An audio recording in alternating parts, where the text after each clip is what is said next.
के नंबर्स के बाद, पर आपका प्लेसमेंट इस वक्त फार्मा पे कैसा है राहुल जी?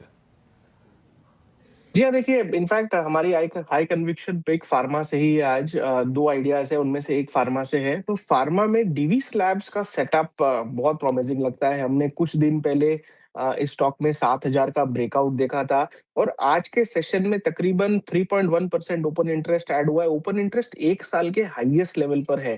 साथ ही में जो ओवरऑल जो वॉल्यूम्स देखने को मिल रहे हैं डीवीस लैब में, वो भी काफ़ी अच्छे लग रहे हैं और जैसे आपने कहा pharma sector as a defensive बहुत ही अच्छा प्ले आउट करता हुआ दिख रहा है।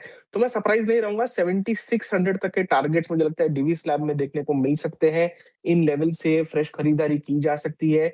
70 टू 50 का स्टॉप लॉस रहेगा लॉन्ग पोज़ीशंस के लिए और जब तक ये मार्केट ओवरऑल जो एक रेंज से बाहर नहीं निकलता है, मुझे लगता है कि डिफेंसिव्स फ्लेवर में रहेंगे। पहला जो पिक है जैसे मैंने कहा आपसे फार्मा में डिविस लैब्स। ओके।